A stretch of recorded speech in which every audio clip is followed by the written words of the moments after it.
So we must do two things, two great things together, to encompass that enormous new view that lies before us, but to encompass it within the framework of science, to see it within the whole categorical framework of science, and to see that these two are not separate, but that they are wedded. The bigness of the idea, the newness of the idea, the greatness of it is one with the structure of science, the structure of being itself. And you see, I'm now going between B and D. Let's try this. Let's see now that if love as the Christ, in respect to a supposed opposite, is forcing the redemption, it is going to force us to accept the very best thing, to accept that which will promote our growth. And this is a law that will handle the claim of temptation, any claim of temptation, any claim of curse, of damnation, of enmity, the claim that there is enmity in our world or in our individual experience, namely that we would have an enemy and have to deal with an enemy and have to deal with hostility and againstness. Any againstness, you see, this is the opposite of love. And love will force the redemption of that situation. It will chasten that situation. It is forcing us to accept the best. What is the best? It's everything that mind, spirit, soul, principle, life, truth, and love are. Everything that the calculus is, everything that the multidimensional translatability of being is showing us. That we come out from that, and this enforces our redemption, our being redeemed from a consciousness, any residue of consciousness that says that something else could ever be at work that is unlike the nature of love. So love is working in the realm of the suppositional opposite, working at the point of Christianity. How is it working? Love works in a completely different way than any of the other six have worked. It works in a way that it forgives all. Love forgives all. Why? Because love sees only perfection, knows only the divine plan, sees only a plan in operation everywhere. Think of that. Think of that. Cultivate that. Ask yourself about that. Don't ask the media what's happening. Ask the system, what is going on? What does love say is going on? Love is delivering us from any other perception, any other view, any other orientation but the orientation of the divine system of reference, the 7 and the 4 and the 4. So it delivers, it brings salvation, it brings complete redemption. It's showing us that everything is protected. It comforts us. To love, you see, all healing is instantaneous because love knows only perfection, never drops from the consciousness of perfection. That must be our practice, never to drop from the practice of perfection, of seeing perfection, of knowing perfection in all its forms, all its ways. This is instantaneous healing. Love gives full compensation, full reward. You have that highest illustration of that in the 16th chapter, drawing from Revelation, where she speaks about the angel that comes and brings with it the 7 vials full of the 7 last plagues. And looking into that, what is seen? What is actually seen? What do we see when we look into that picture from love's standpoint? Love wedded to its own idea. It's Revelation 21:9, and there came unto me one of the 7 angels which had the 7 vials full of the 7 last plagues, the sum total of human misery, and talked with me, saying, Come hither, I will show thee the bride, the Lamb's wife. And so that's what love does. Let's see, it says, and note this, that the very message or swift-winged thought which poured forth hatred and torment brought also the experience which at last lifted the seer to behold the great city, the 4 equal sides of which were heaven bestowed and heaven bestowing. And so it's an instance of seeing with love's consciousness, of looking with love's consciousness, that if we see as love sees, which is always according to perfection, then love can never be anything for us except the full compensation of love. We don't have time to go through all of the description of what is brought forth as we become aware that what appears to be the 7 vials full of the 7 last plagues is really the bride, the Lamb's wife, love wedded to its own spiritual idea. It is the highest. It is it's the ultimate, really, when we look from love's standpoint. And from that standpoint, we don't see error. We don't know error. Love is bringing full compensation, full reward. It fills every vacuum.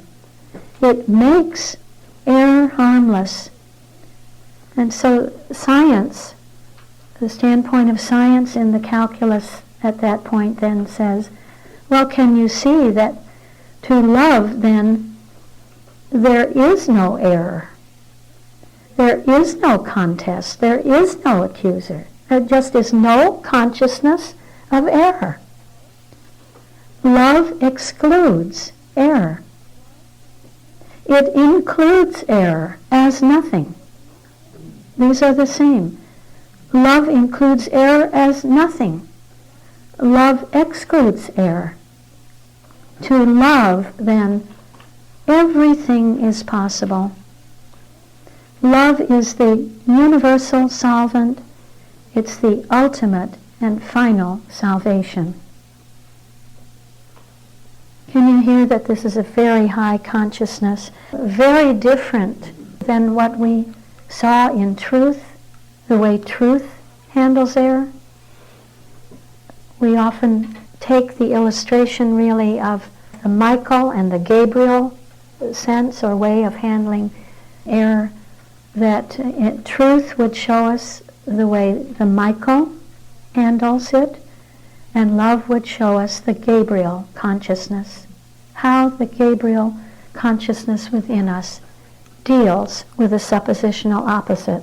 And this, I think, is growing on us. I know it is. I know from working together with so many of you and interacting with so many of you and sharing with so many of you, one can't help but see a change in consciousness, an evolution in consciousness, a new awareness in consciousness, of perceiving one's whole universe, one's whole experience as something that is permeated with this awareness of love, that everything is love, and that there is no enemy, no accuser, no contest.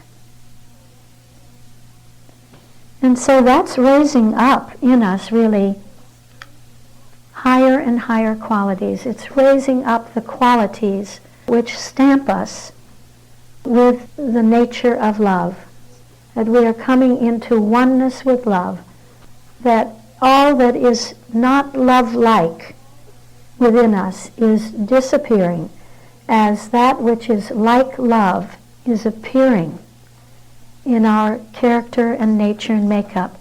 What is that? That's what we see and see.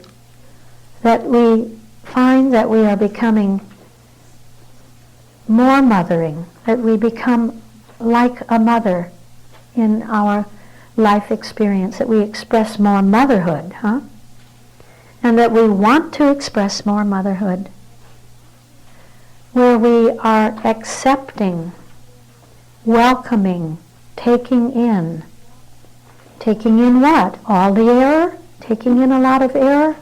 How can we take in? How are we an ideal open system? An ideal open system is a system that reflects love, but only on the basis of being closed by truth, of having been closed and formed and established by the wholeness of truth, a consciousness of the wholeness of being, the wholeness of the system. When truth has formed us in that way, then we find that we can be open. So there is an ideal closedness and an ideal openness. And there is a wrong sense of being closed and a wrong sense of being open. And truth and love clarify this for us.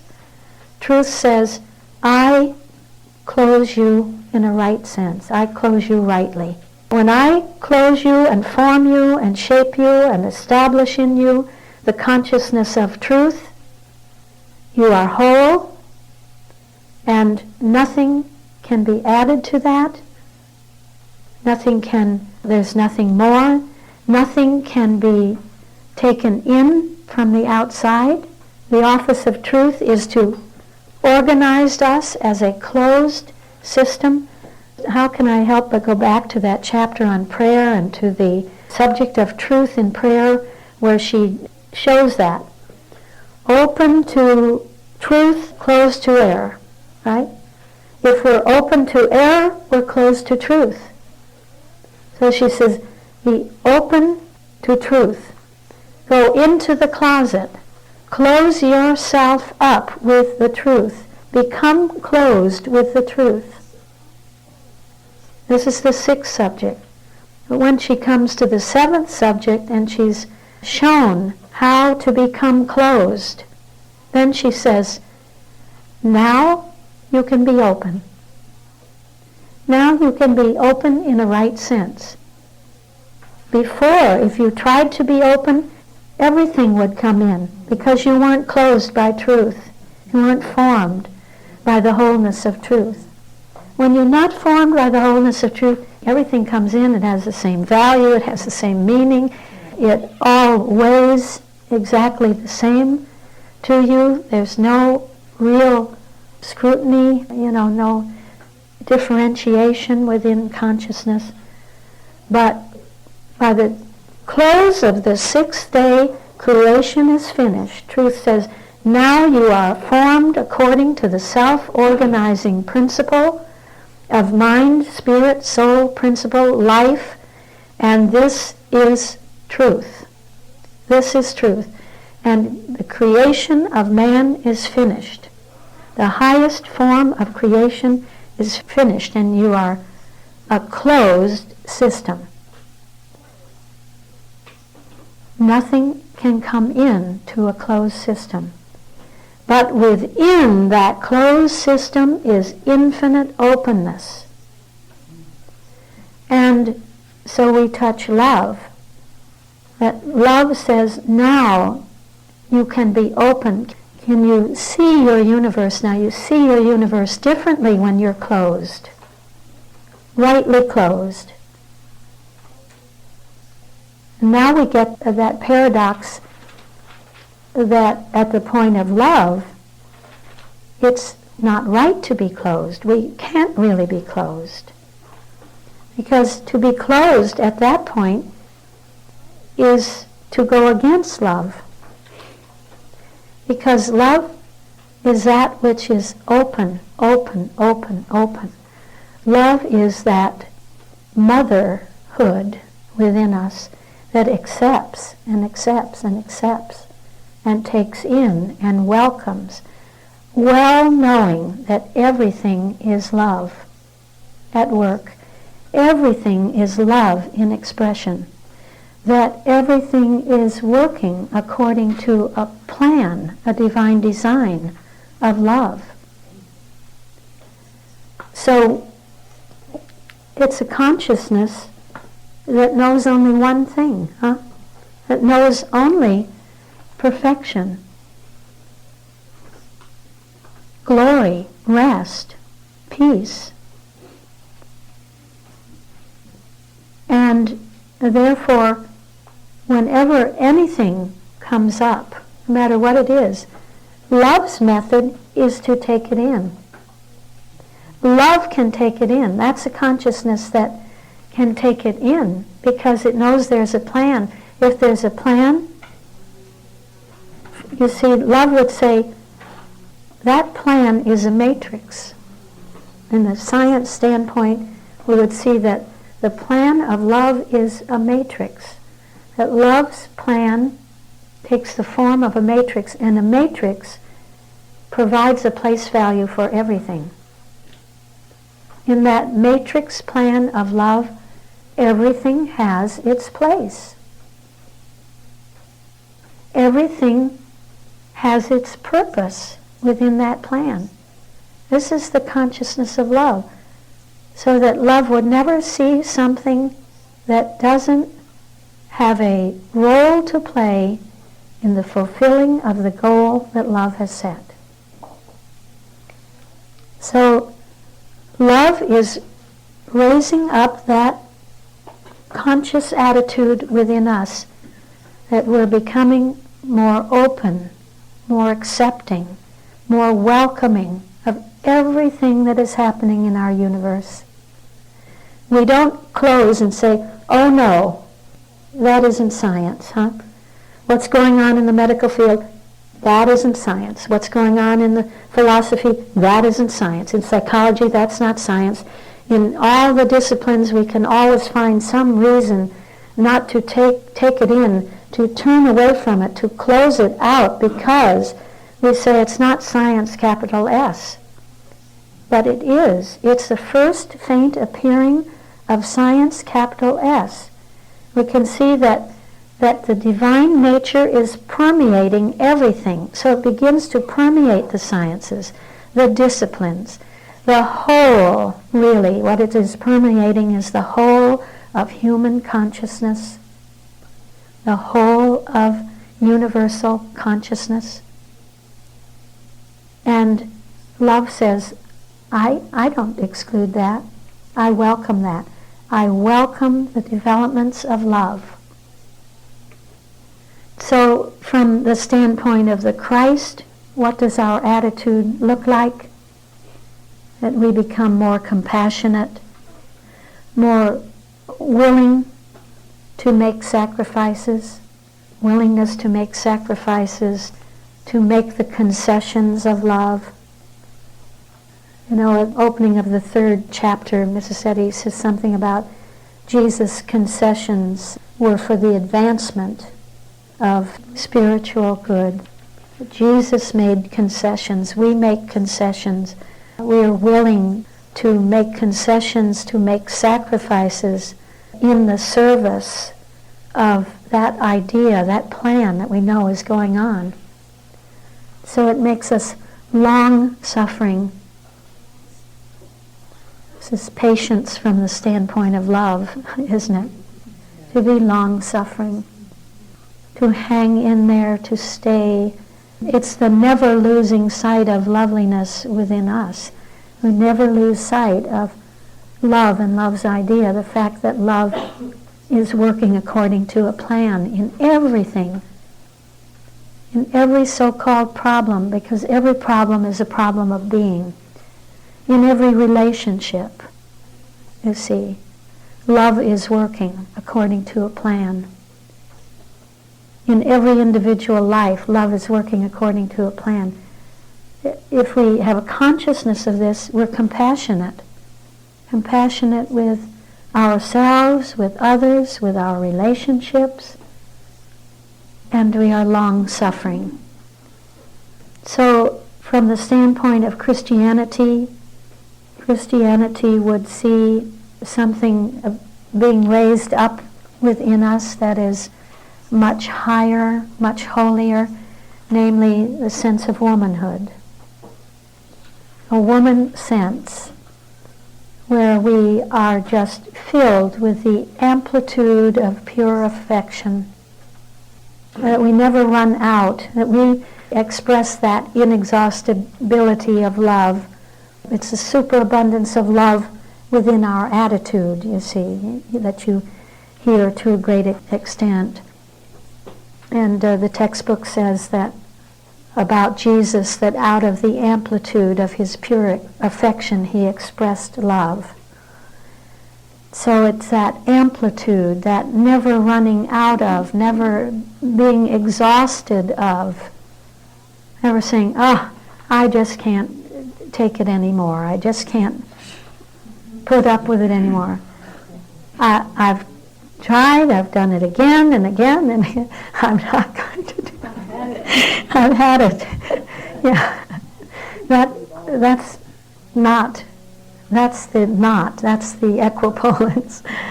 And we all have these expressions and feel this way and come to points of exasperation where we say, no more. But love says, yes, more. And that's the inexhaustibility within us, the amplitude of pure affection to always care, the caring of love, the devotion of love within us, the lovingness of love, the complete impartiality of love, that we are forgiving. You see, up to this point, to be forgiving wouldn't have been right. Truth wouldn't allow you to forgive. Truth says, no way am I going to forgive error. No way. But in the face of error, love forgives because it is such a supreme point of excellence of consciousness where we actually are the consciousness of love and are therefore the consciousness of perfection. We are conscious only of perfection. And this makes us forgiving because we know whatever someone, some situation, some experience has rendered to us that looks like it is in the vein of the negative, of the hateful, of the curseful, of the damning, of whatever it is, that love says, I don't see it that way. Love never sees it that way. Love sees something going on that is necessary to execute the plan of love, to carry out the plan of love. And we have taken it out of love's context and perceive it to be other than it is, something other than it is. So love says, leave it in its context. Leave everything in my context. leave it in the matrix of love. Leave it in the plan of love, because there it finds its meaning. Meaning is relational, and for love, that to which everything is being related is the whole plan of love, the matrix of love. So if we leave it there, you see that what comes forth, it looks like we're expressing the quality of forgiveness. And someone who's observing us with a 6,000-year period or another consciousness other than the 7,000-year period consciousness will say, why do you excuse error? Why do you let things go by? You're wishy-washy. It often looks like we're wishy-washy with the consciousness of love. Why is that? Fuzzy logic. It's fuzzy logic. Yes, it's fuzzy logic. And it is the logic of love. Love's logic, as we said, is a both and. A both and. Both this and that. Yeah. So it's not an either or logic, which we needed in truth, which we needed to become closed. Once we are closed, we have a different logic. We have the logic of love, which is an either or. And that makes us look like, did I say that right? It's a both and. Yeah. And when we say it's both this and it's that, and that looks so fuzzy and it looks so wishy-washy, but it isn't. It's the highest, it's the strongest, it's the deepest logic there is, the logic of love. And love's fuzzy logic, will make you say one thing to one person, and then you turn right around and you say just the opposite to another person. Why is that? Huh? And so they might say, you're two-faced, you're wishy-washy, you're just going along with the crowd. But it's the adaptability of love adapting to your standpoint, and your standpoint, how I interact, how we interact with each other. We may say one thing to one person, turn right around and say what appears to be the opposite to another person. What is it? It's another standpoint from within the whole of the system. You see. Do you know what I mean? Yeah? We can suggest from the standpoint of science that one individual take this and this and this way of pursuit in the study. Turn right around and say, if I were you, I wouldn't do this and this and this. I would do this and this and this. What is that? It's the infinite adaptability of love to be able to adapt itself and to be both this and that. Not one is right and the other is wrong. Both this and that are right. Yeah. That's love's logic.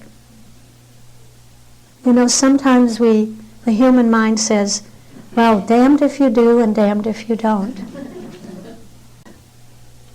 And love's logic would say, blessed if you do and blessed if you don't. Whatever you do, you cannot get outside of that plan, that matrix, you see. And everything has a place value in it, even if you make a so-called mistake.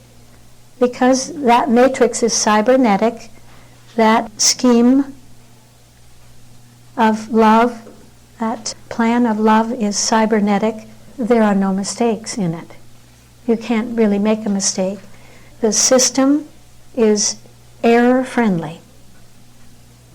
Error-friendly in the sense that it will take that error and correct it and redefine the course, reset the course, so that it never, ever will miss the goal. It's in spite of whatever you do, you can't miss the goal. You can't help but succeed. You can't help to be blessed.